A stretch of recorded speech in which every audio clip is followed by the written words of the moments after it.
Hey everybody, Stacy here, and I'm wearing multiple hats today. So many of you know me from the Community Cats podcast, but I'm also here as a board member from United Spay Alliance. So this is a presentation focused from United Spay Alliance about our Community Cats grants program. We have moved from the Community Cats podcast, we've moved the grants program over to United Spay Alliance. So now it is an official program of that nonprofit organization. And we wanted to just reach out and do a quick webinar today on the Community Cats Grants program and give everybody some update. But before I get going into greater details, want to just make sure, put in that questions box in your GoToWebinar control panel. Can you see me? Can you hear me? Just go, hi, Stacy, hi, here I am. I am from blah, blah, blah. So just let me know. Yes. Hey, Amy, great to see you. Super. Great to hear. And it looks like, hello, Megan from Ohio. Hello. Excellent. Carly, or okay. And then, yep. Okay, good. Looks like people can see. If you can't see or hear me, just make sure to put a note in there and in that questions box. And we do have Kristen, our technical tabby from the Community Cats podcast here helping support questions. I see people rushing in the virtual door to come and check out this presentation. And so hello, Megan. Hello, Becky. Hey, Millie. Excellent. All right. So it looks like everybody is doing pretty well on this one. Okay. And so welcome again, everybody. Glad to hear that technology is our friend today. Wasn't a while ago, so I'm very glad you're all here. So just for those of you who aren't sure why you're here, this is the Community Cats Grants overview and cool tools. And so if you do have questions, please feel free to go to that go-to webinar control panel. If you're having a hard time hearing, you want to go to that audio section, you can up the volume, and we may put some links out in our chat. I want to also just bring to your attention on that go to webinar control panel, there is a section called handouts, 2 of 5. If you have that on your go to webinar control panel, you can download those handouts. It's a good idea to do that. And if I am correct, the slides, and then there's a cool tools PDF also, that's a handout there. If for some reason you cannot download that handout, you can email grants@unitedspayalliance.org and they will email those handouts to you. So don't even worry about that. So you can email grants@unitedspayalliance.org and they can get you a copy of those handouts. This session is being recorded. You will get access to the recording probably about 6 hours after the event is over. And also this is going to be posted up on the United Spay Alliance's website. So you can always refer back. You can share this with others. You know, the more groups we have out there doing community cat work, the better off we're all going to be at the end of the day. So just want to bring that to your attention there. And all right, so yes, and please do feel free to share far and wide information because again, the more cats that we get spayed or neutered, the better off we are all going to be. All right, I'm so excited. This is a new presentation. So I'm really thrilled to see this with new slides and everything else. And it looks like people seem to be sitting comfortably in the virtual room. So that is really great. And so I am going to get started in introducing our guest speaker today. Who is Bree Lovell-Myers, and Bree is the Administrative Director for the United Spay Alliance and Program Manager for the Community Cats Grants Program. So the United Spay Alliance is an organization dedicated to promoting accessible, affordable spay-neuter services around the country. Bree was also recently elected to the Board of Directors for the Community Cat Alliance in Winchester, Virginia. That may not have been so recently.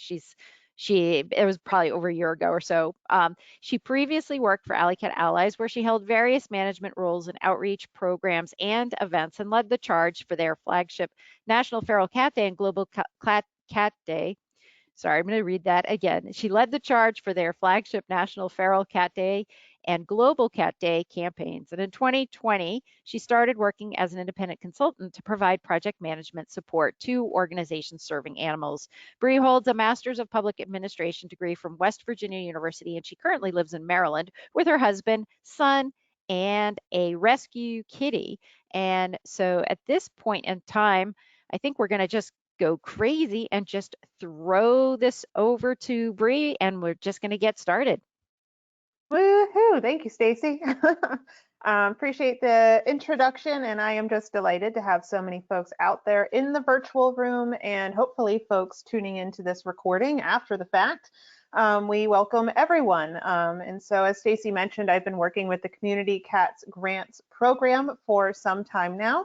And I have had the pleasure of working with several different grant groups, many different organizations who have gone through this process.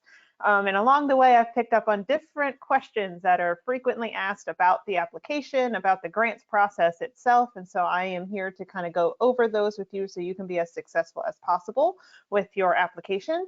And then we're also going to share some cool tools that we have encountered along the way, and as well as some fundraising ideas, and that absolutely anyone can use and take advantage of, whether or not you're a part of the grants program.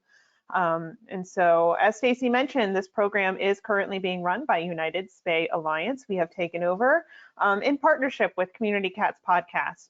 We work very closely with Community Cats Podcast. Where we think of ourselves as like sister organizations. But for this year, United Spay Alliance has taken the helm of being the manager for the program. And we just thought it was a really good fit for the organization because, as Stacy mentioned, we are all about all things spay and neuter. And so we have a lot of different programs, and I wish I could talk to you all day about all of them, but that's not why we're here today. So if you do download that handout, that's in that handout section of your GoToWebinar tool panel, or it'll be up on the United Spay Alliance website as well, under somewhere around wherever we have this video posted. Download that handout. On the second page, you'll see a whole bunch of links to more information about all of these programs, from Feline Fix by 5, where we're talking to more veterinarians about the best time to spay and neuter kittens. Hint, it's before 5 months. To our training for veterinarians to offer more high quality, high volume spay and neuter. To our online conference that we host with Community Cats Podcast, and our new podcast that we're hosting ourselves called United We Spay. So it's a brand new podcast just launched this year, where we're highlighting different voices who are just bringing some really, really inspiring things to the spay and neuter movement. So that's really cool. We hope you check it out. It is also hosted by Stacy LeBaron. So if you like Community Cats Podcast, I think you'll like United We Spay. So we have a mantra over at United Spay Alliance where it's spay neuter, it's public health for pets. And that was really coined by our founder and president, Esther Meckler, and it is something that we kind of carry near and dear to our heart as we approach all of our work. So with all of that said, the Community Cats Grants Program and its emphasis on spay neuter for community cats really fit in well to that. So before we really kick off and talking about all of the different components of the program, I'm just curious, and Stacy, if you could maybe kick off the poll, have you or your organization participated in the Community Cats Grants Program before? All right, I'm going to launch that poll. If you are in full screen, you might want to X out so you can participate in the poll. You can actually click on that screen. So this is the engaging period of our presentation today. All right, I'm going to close this poll, share the results. 10% yes, 90% no. All right, well then we have a nice mix out there. Welcome back to the 10% who have participated before, and hello to the other 90%, and that's fantastic. This was under, as we've said, it was under the umbrella of Community Cats Podcast. We have had many grant cycles, and so folks over there have been able to do this before, and the fact that they're coming back hopefully tells you something about the experience of the program itself. But yes, one of the questions we get is, if we do this grant and we really like it, can we apply again? And the short answer is yes, of course. We encourage everyone to apply. We might take past participation into account when we're talking and reviewing grant applications, and we're looking at how many folks we can have per grant cycle. But absolutely, we encourage folks to apply again if they want to participate. So just to kick things off, I always like to think of how it works in like these three separate chunks, and we're going to talk more in depth, and I can explain more about what's involved in each step. But really, this grants process has just three phases or three steps to it. And the first part is planning and implementing a brand new fundraiser. And then that middle step is submitting your fundraising reports and receiving that grant check that we're all after. And then step 3 is using that funding to provide spay and neuter for community cats. And I do want to say off the bat that by community cats, we are referring to all cats who live outside. And so I know that we might use different language to talk about those cats, whether it's community cats or feral cats, whether it's a TNR program, SNR, RTF, whatever version of this program is, whatever vernacular you're using. We are very focused specifically on providing spay and neuter for cats who are living outside. And so we call it the Community Cats Grants Program, but you might call it something else, but just so we're all on the same page, that's who we're talking about. All right. And then, so when we're talking about this grant, who is it that we're looking for to participate? Who is our ideal applicant? That's another question we get. We are looking for 501c3 organizations, so you have to be a registered nonprofit with $100,000 or less in revenue. And now that $100,000, that is not a set in stone number. That's not hard and fast. That's more of a guidepost to signal that we are looking for smaller, very grassroots organizations, right? This is not necessarily an opportunity designed for the shelters with multi-million-dollar budgets. This is very much focused on smaller groups.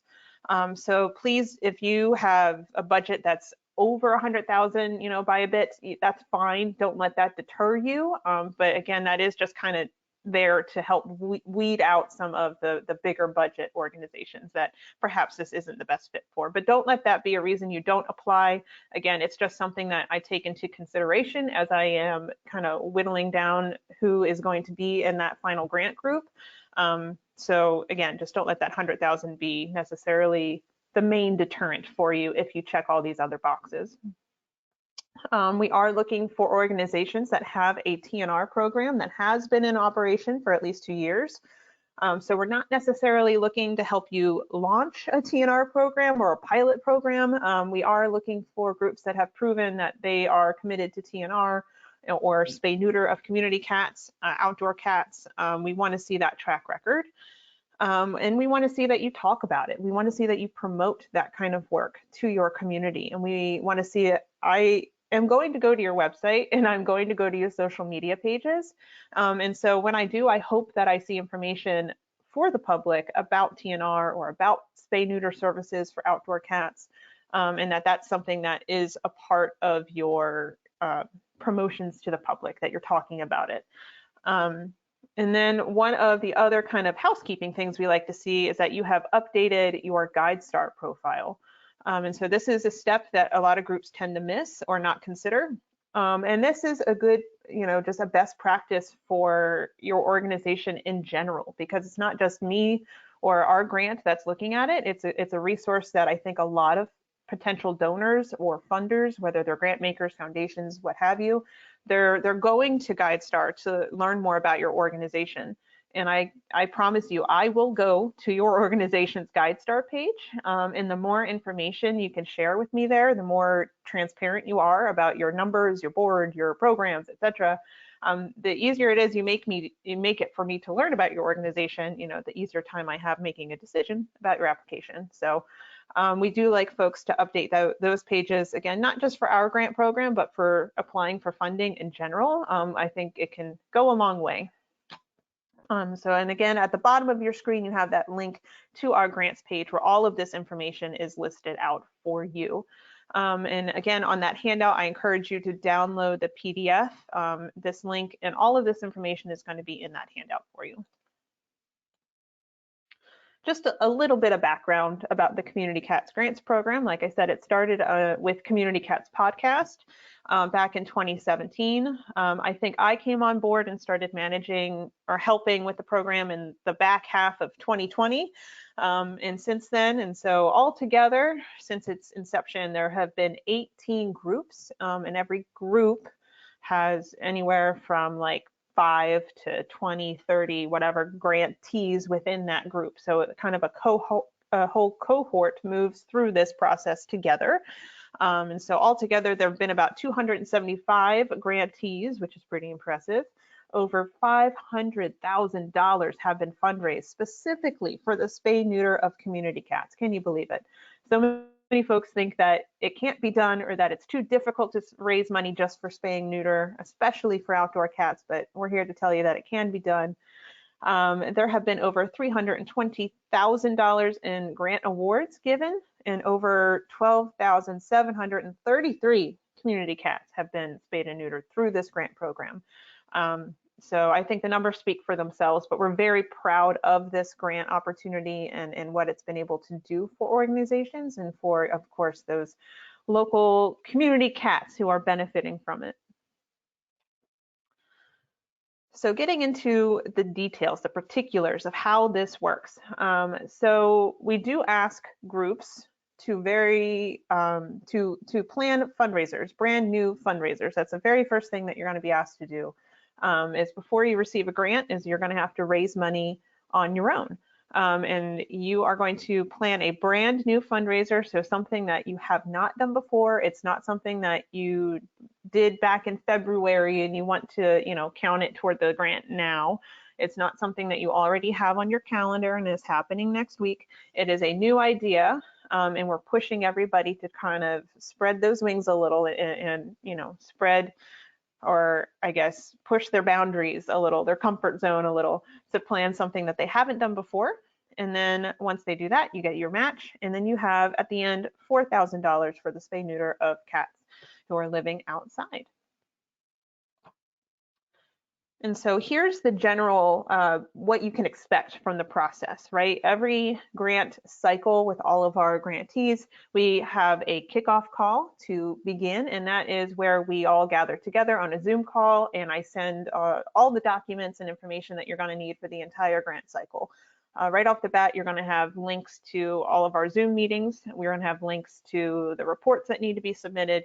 You're going to get other tools and information. Basically, you have this whole big package, right? And we get together on a kickoff call and we talk through it.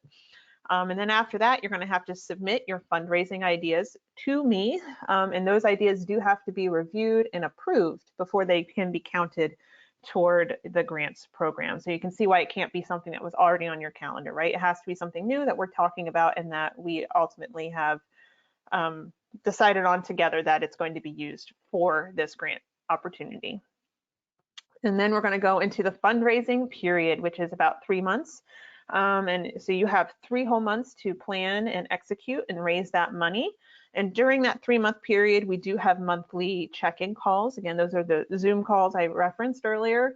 And those are just a really great opportunity to not only talk about your own fundraiser and just give me an update on what's been happening, but it's a great opportunity to connect with everybody else who's doing the exact same thing.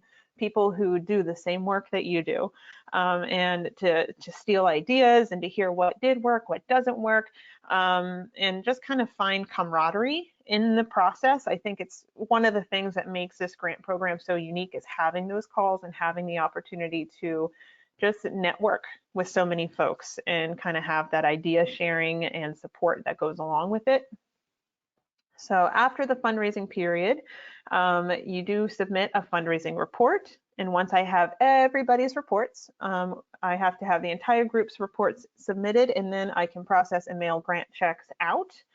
And then at that point, you will have 3 more months to spend all of that money. So you don't necessarily need to wait until you get the check in the mail to start spending money. I mean, if you have it in the bank to start spending, like if you do your fundraiser early on and you want to start spending that money right away, absolutely go for it. It's just that you have until the end of that spending period to spay and neuter however many cats you can with the money that you have available. And then of course that final report is due. And so that is what the outline of the grant experience is like. And now here are the details. I think I saw a question out there about what the actual timeline is. And here it is for 2024. As you can see, we have obviously end of the month here in March is our deadline for the spring and summer. We're going to have that kickoff call at the beginning of May.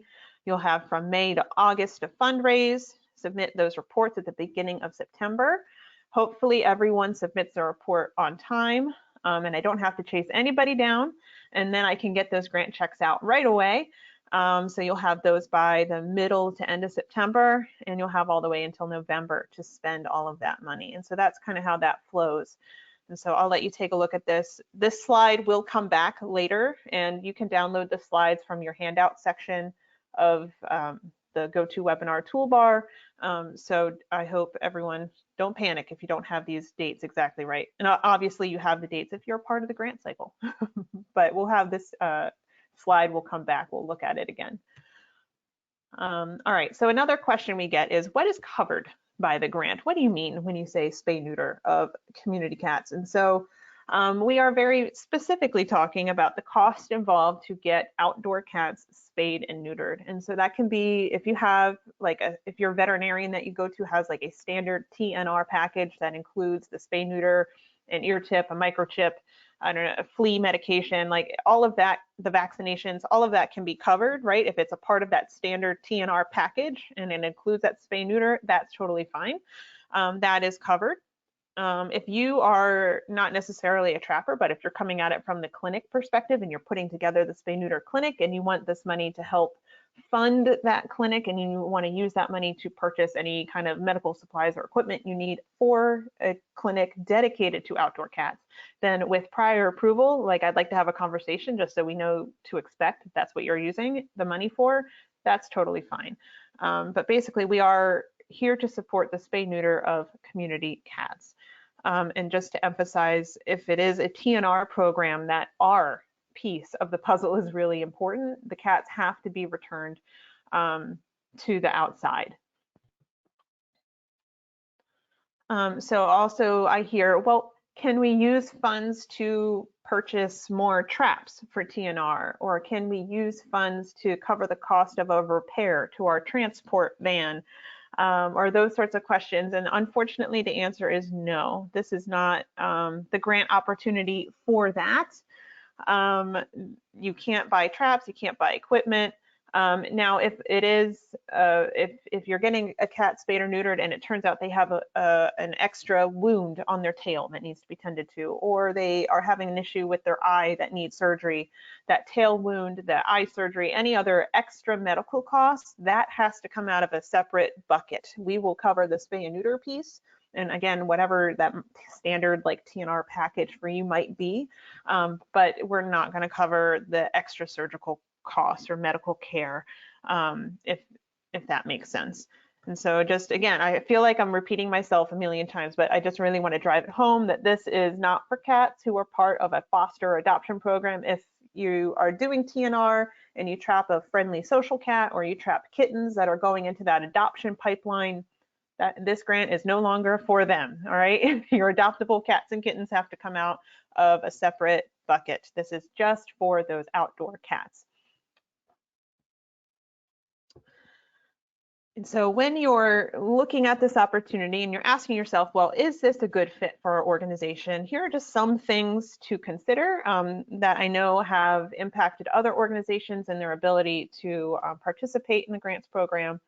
Can your group feasibly fundraise that $2,000 within the 3-month window that you have? Now you do have, the beginning of May to start, thinking of things, before we kick off in that fundraising window officially, right? So you do have a little bit of 3 months and some change to get those ideas going and get that idea implemented, but is it feasible for your organization?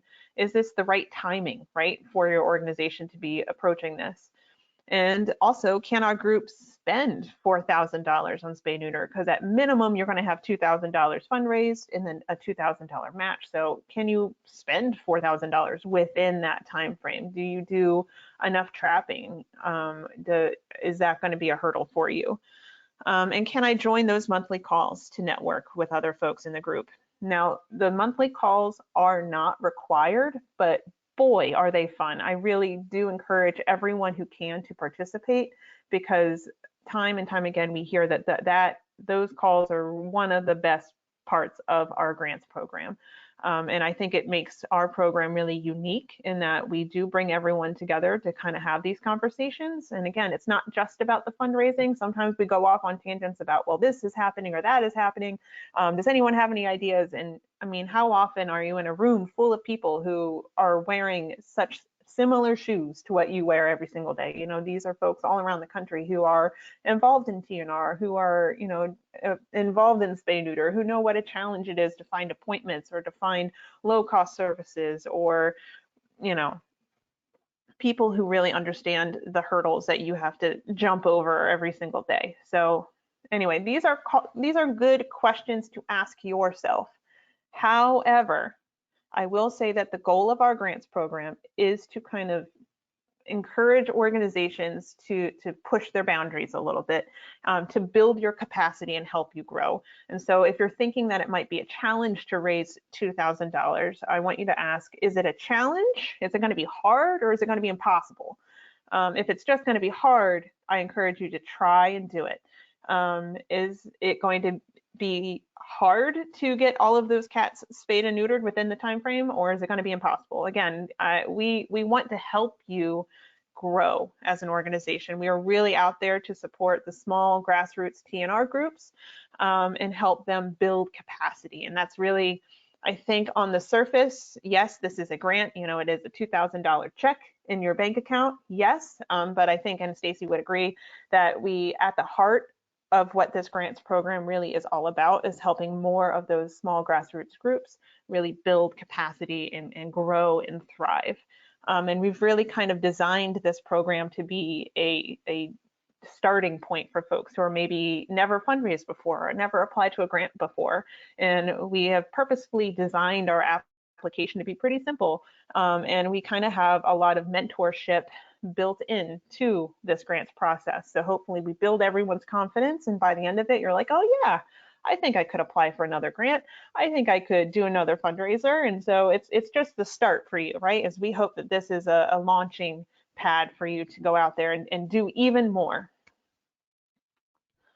But then, like I was saying, it's more than just the grant, right? In addition to the experience of the grants process, is as a person or as an organization participating, is you'll also have access to what I'm calling the fundraising guide.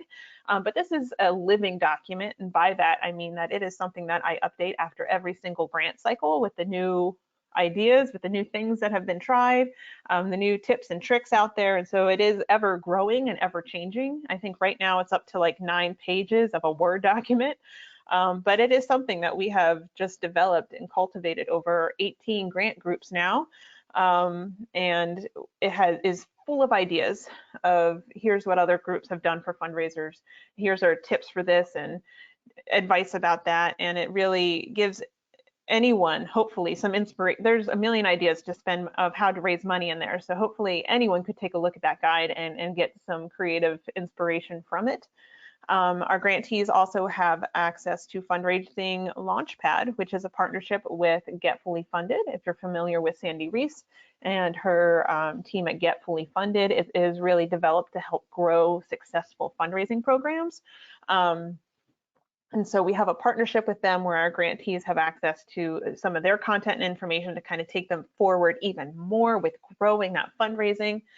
And then, of course, all of the mentorship and support and encouragement from United Spay Alliance, from Community Cats Podcast, and also your fellow grantees, honestly. So we've really tried to build a holistic program that's not just helping you get a grant check.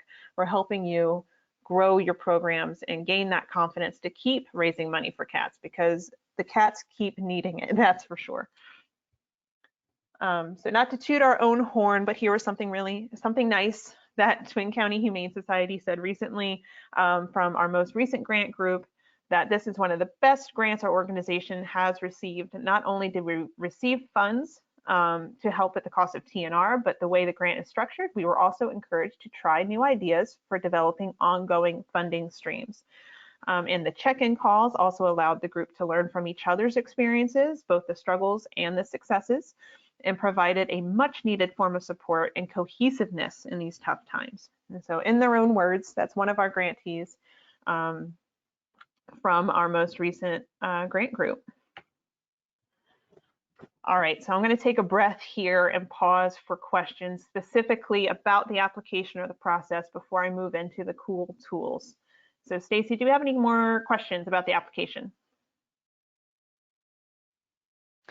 I'm just looking right through. You were actually answered a lot of the questions sort of as they came up.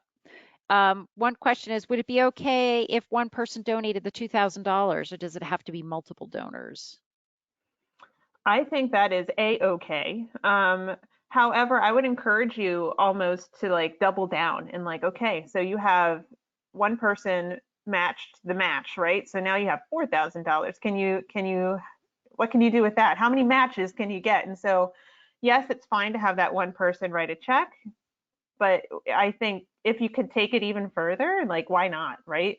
And I think leveraging the language of we have a matching grant or we have a matching gift, like that really does incentivize people to give or to give more than they might have.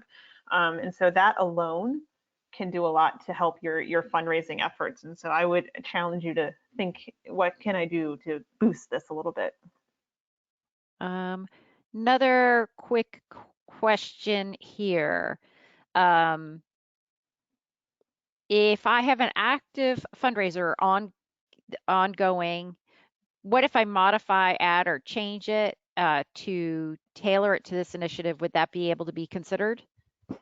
So if it is an active fundraiser, I lean toward no. And again, this might be where like through the fundraising proposal process where we have a conversation about what you have in mind, and I can kind of ask questions and understand a bit more. But again, we are really trying to get folks to think outside the box. And so if you've already established a fundraiser that's working, that's great. Now, what else can you do? So rather than just vamping on something that's been done before, is there another idea you can try?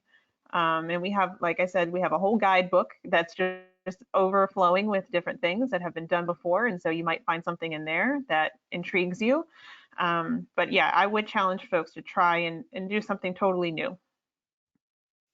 Can funds be spent on inventory like a trap bank as well as surgical costs? No. So this is very specifically for surgeries. So not for traps, not for, buying food or bait or things like that, not for transport vehicles. It is just for surgeries or spay neuter clinics. We live in a very rural area, so we deal with a lot of people who have barn cats. Are barn cats considered community cats? Yes, I would say so. They live outside in that barn, so they count. If we sign up for the March 31st deadline, but we don't have a fundraiser in mind yet, can we still apply? Yes, absolutely. We're that guidebook that I share to grantees who are a part of the grant group. We'll have so many ideas hopefully in there to inspire you, and we'll talk about it during the kickoff call. You do not need to know what you're doing until that fundraising proposal is submitted. And even then, if you're really struggling, we aim to be here to offer ideas, right? That's part of that mentorship and support you can get from United Spay Alliance.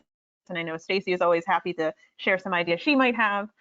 So we're here to help you. And so if that's what's holding you back, go ahead and apply. We would love to help you move along. Last question before we move on. If not all funds are used in 3 months, what happens to the remainder? So if you aren't able to utilize all funds by the end of that period. And so this is where I always tell folks to please talk to me. Like, what's going on? Why aren't we able to use that money? Like, what is the hurdle? And then let's see if we can find a workaround together. Because that's where that capacity building comes in, is we want you to get more involved in high volume trapping, if that's what it is, if it comes down to working with someone in the community to do a mass clinic day, whatever it is, what can we do to add that to our repertoire? But so I would say that's more of a one-on-one conversation, if that's going to be if that's what it is, and then let's talk about it and see what we can do. All right. I think we should go on. All right. Cool. All right. Well, I'm glad that everyone has hopefully learned a little more about the particulars of the grants process. If you have any more questions, definitely drop them in and we'll have more question time. But I do want to share just some cool tools that, again, have come up through having so many grantees and so many grant groups, and then my own personal experience, Stacy's experience. So these are just some things to have on your radar if you haven't heard of them before.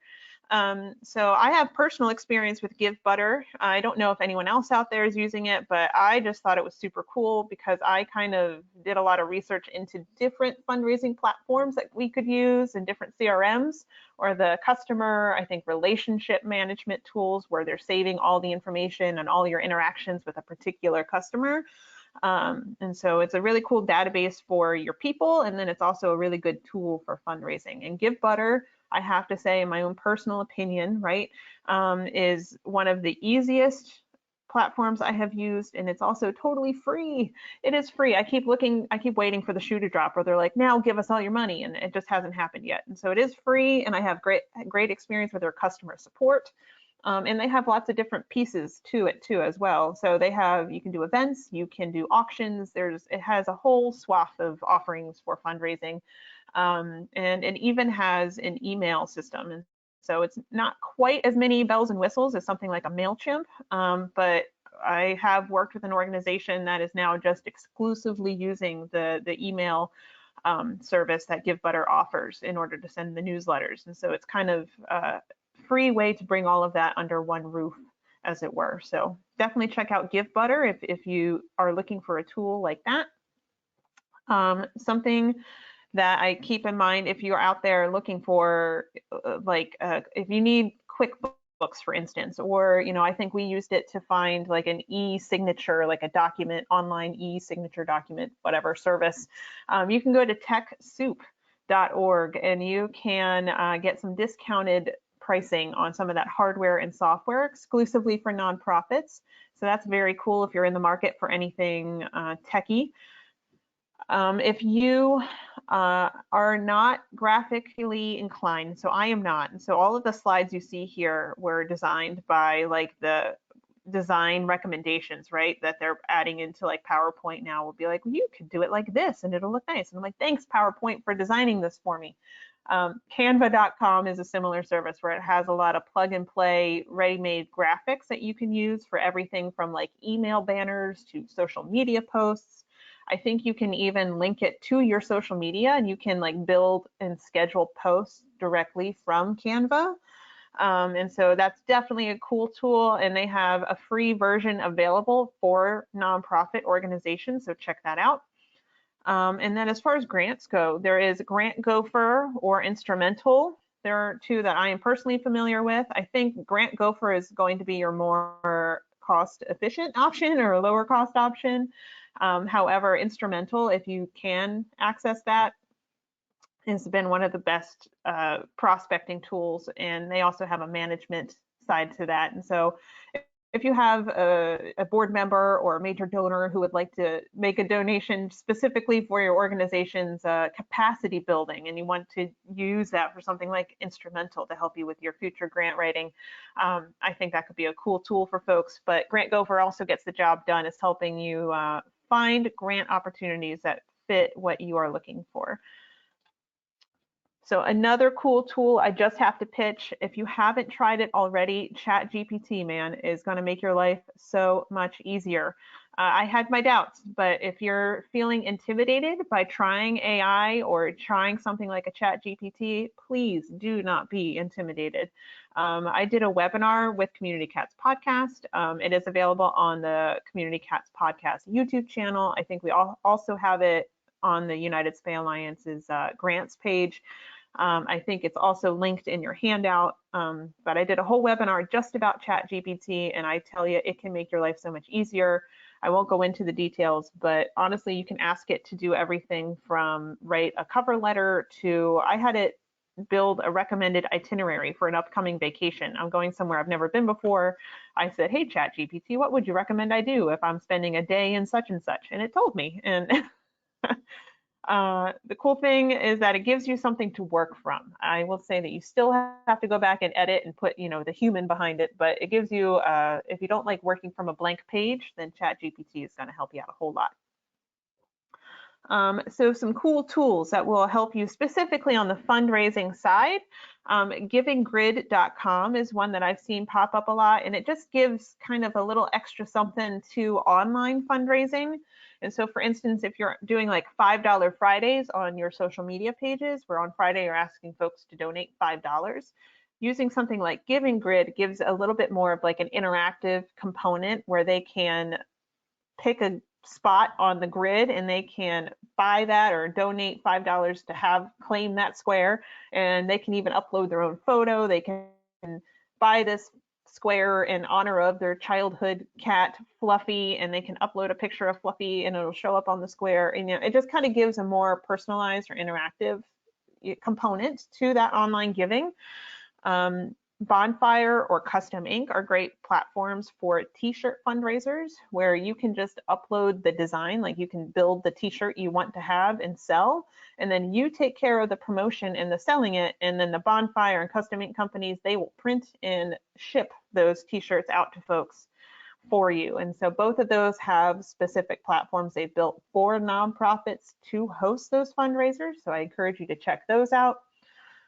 Go Photo Contest is another resource for those online fundraisers, specifically for photo contests. So like if you want to have like a cutest kitty contest and people can upload photos of their cat or kittens and then ask their friends to vote on it, and you can raise money that way, like pay so many dollars to cast however many votes. It's just a fun spin. And again, I have personally used them, I think 2 or 3 times now. Have had great customer service through Go Photo Contest. Even on July 4th, I think we were doing an actual in-person event with this, using this fundraiser on July 4th. And despite the holiday, like we were having an issue of some kind, and I wrote to them, got a response right away. So personally, have good experience with Go Photo. Some of our groups have used Better World or Bidding for Good for online auctions, and they have had very good things to say about those platforms. I know there are a million platforms for online auctions these days, but those two in particular have come up with some positive reviews among our grantees recently, and so I just wanted to mention those as well.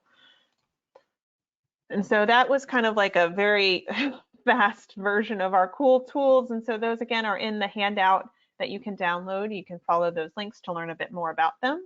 And I did just want to run down a few fundraising ideas. So again, I know a few folks in the audience might not know what fundraising they want to do. You don't have to know until we're ready to head into the fundraising period. Again, you got time. But here are just some ideas for you. And so I'm going to start out here with just some more of the ideas that you've probably heard of before, more common, right? We have our Facebook fundraisers always. I think everyone has a Facebook fundraiser going with their campaigns these days, which is fine. You got your tabling events, donation jars, car washes, the spaghetti dinners, restaurant night where you partner with a local restaurant to get a portion of the proceeds, yard sales or rummage sales, garage sales, those sorts of things are pretty common, and we see those, and they, despite being common, they can be just as successful. I'm not saying that they cannot be successful, because I still love to see them, and I love seeing how much folks can raise from these events. And so you have these options. But then of course you can get a little more involved. You can do some cocktail hours where you partner with find a local venue, maybe get some signature drinks on the menu. If you want to add a silent auction or some other little components to make it even more fun. You can do things like a reverse raffle, which is instead of the first name that's drawn out of a hat, so to speak, instead of it being the first name that wins, it's the last name. So if you have someone who's like never wins anything, this might be the one for them, because you're gonna pull every single name out of the hat, and the last one to come out, that's gonna be your winner. Food sales, and so things like, I know, selling pizza kits. I remember in high school selling all the pizza kits to raise money for like a band trip that we wanted to go on.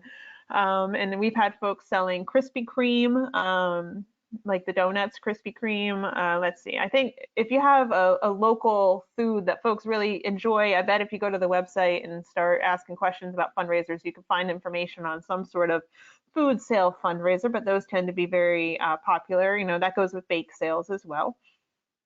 You can host kitten yoga, which is just yoga with the added bonus of kittens or puppies running around. A kitten shower. So instead of a baby shower, you host a kitten shower where you receive all the goodies and accoutrements needed to have, you know, a good kitten foster program. And of course, ask folks to make monetary donations as well. And then we talked about photo contests and auctions. Celebrating milestones can be really fun as well. I know we had a group recently, or probably not that recently at this point, but we had a group doing their 9-year anniversary. And so just 9 years. And so they asked folks to make donations of $9, and they, you know, had a whole like little logo design for celebrating their 9-year anniversary. I think it was called their Cat O' Nine Tails fundraiser. And so they had a lot of fun with that. And so you can lean into any kind of milestone, whether it's like your 1,000th cat TNR'd or your 10th year in existence, whatever it is, there might be a creative way to spin that and use that as the inspiration for your fundraiser. Someone else just put together a photo book of all the cats that they were able to rescue.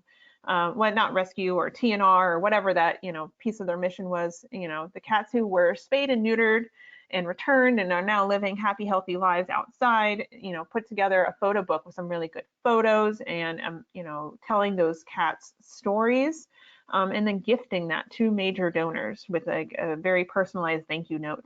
And so they have, now that major donor has not just a thank you and not just a photo, but they have this really kind of curated book of the organization that they gave so generously to. And so that alone, just saying thank you with that kind of customized gift, that alone generated the $2,000 and then some needed for their fundraiser. You can have a kitten naming party where people can suggest a name for a kitten for a donation. And then you pull names out of a hat to see what the litter will ultimately be named. You can do themed craft nights, and so if you have someone crafty in your wheelhouse, you can do pet portraits like you see here, where folks can donate a certain amount of money and a picture of their pet in order to get this really lovely, you know, portrait. My personal favorite is like the flip side, where it's bad pet portraits, and instead of people who are really good artists doing pictures of your pets, it's people who are not artists, and then you get kind of this fun but goofy, you know, drawing of your pet. And so it's a little bit funnier, but maybe that's just me. A nail trim clinic is one of the more creative ones, because think of it, like there's no such limited overhead. You just need nail clippers and like a table at a pet store, and then you let folks know that you're going to be there. And by golly, do folks not like to trim their own pets' nails? And so they will pay you to do it for them. And so nail trim clinics have been pretty successful. Some other ideas, these are some of the more unique ones that I've seen here recently. Name a sardine, and so you can pay or donate money and you get to name a sardine that a cat, an organization's cat or one of the TNR cats will eat. And you get pictures or a video of that cat eating that sardine. And so whether you want to name it after yourself and know that that cat is now well nourished because of you, or folks will name a sardine after like their ex or someone they might not like and see a cat, you know, kind of gobble it up. So that's kind of a fun fundraiser that we saw. It would just be hugely successful. Only Pause, obviously leaning into the idea of OnlyFans, but this one's for spicy toe beans. And so you can donate to the Only Paws fundraiser and receive some exclusive photos of some kitty cats' toes, really, because people on the internet really like to see cat feet. We also had a grantee that had a special relationship with a local like vet school, or I think it might have been a vet tech school. And so they set up like a camp for kids, like a summer camp or a day camp for kids to come and learn just some veterinary sciences. And that worked out really well for them. And so I don't think it has to be vet sciences related, but if you have a professional of some kind in your midst that might want to do a fun camp for kids, that could be a cool twist. Someone else had a stand-up comedian in their volunteer arsenal. And so someone connected to the comedy circuit in their area. And so they put together a whole comedy showcase. You know, they've had a good venue. They even had like a whole bunch of food trucks come out and all sorts of comedians come out. And they had a really successful fundraiser that way. A flash tattoo fundraiser. Now, I might not be describing this one correctly because it was such a unique one. But basically they got a bunch of local tattoo artists to come on board, and then they sort of offered this like book of tattoos, like folks could choose from a limited number of designs basically, but they could go and get these tattoos done and know every time they looked at that tattoo that they got it to support a good cause. And then the tattoo artist would donate a percentage of, you know, that tattoo sale to the organization. And so that, you know, if people who enjoy getting tattoos are a part of your, you know, community, your niche, then I think that one could be fun. Or a motorcycle run. And so I think they also call these like poker runs, where you have people riding their bikes from A to Z, and stopping along the way at all these other checkpoints. And so you can set up tables at those checkpoints, collect money, et cetera, et cetera. So again, if that's your audience, then go for it. And then if you are going to be fundraising through a holiday, not just Christmas, though end of year does offer a plethora of fundraising ideas, you can also kind of bank on that. And so you could do a themed craft night. I think one of our grant groups actually had a volunteer whose job was to design cat toys. Like that's what they got paid money to do, was designing cat toys. What a cool volunteer to have in your midst. So I think they put together like a themed craft night, and they made like real like Halloween cat toys. And then of course around the holidays we have Giving Tuesday. You can do gift wrap, pictures with Santa. Though I think honestly you could take that pictures with Santa and insert like holiday figure here. Like maybe over the summer it's like pictures with Uncle Sam. That could be a fun one. I don't know. I'm just off the top of my head. So anyway, there's lots of ways to spin it. There's no shortage of ideas. This was really just like cherry picking off the top of the pile some ideas. And so when I say our guidebook is filled with fundraising concepts for you to consider, I mean it. There's so many out there for you. And so that does bring us to the end of our presentation, though, the cool tools, the fundraising ideas, and of course, the grant application. So if there are any other questions, I'm happy to answer them. Otherwise, I do want to thank everyone for sticking with me. Super. All right. So there are a few questions out there. So thank you, Bree. That was just fantastic. Awesome. And the pictures are just super. They're just great. So one question is, there's actually someone out in the audience who runs like a high volume, high quality spay neuter clinic. So it's a big operation. So actually their budget's like $1 million a year. Would they be able to qualify to get a grant, or is that out of our purview? So when it comes to like those $1 million budgets, that is where I start kind of putting you guys in like a separate bucket, because that's, you know, not exactly who this was designed for. And so I don't want to discourage you from applying, because it always just kind of does depend on who's in that application, who's in the stack of applications. But also this is very much targeted toward the small grassroots, probably volunteer driven organization, rather than your $1 million shelter or spay neuter clinic. Yeah. And I mean, I would say if many of those spay neuter clinics have small TNR groups as clients, so pass this information on about this opportunity to those groups, and then they can take advantage of it. So you could leverage it and get more than the one grant. You could do multiple groups that would serve your clinic. So there is value to attending today for sure. What if you can't use the money because you can't get the appointments in time? A lot of places have a long wait period.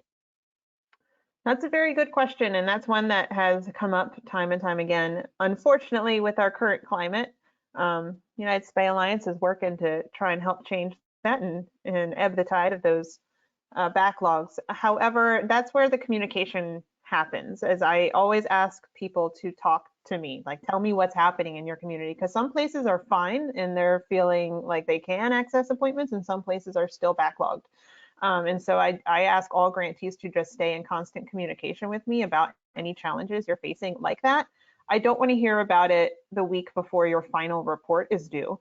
I want to hear about it, a couple months in advance, because we will try to see what we can do, because we are trying to push capacity. And then there is a conversation about whether it's going to a low cost clinic or whether it's better to go to a standard, maybe private practice clinic and pay more money for that spay neuter, but get it done now versus waiting and potentially having even more kittens down the line because we waited for that low cost. And so we do weigh those pros and cons. And I know that can be a challenging conversation for some folks to have, but we got to have it.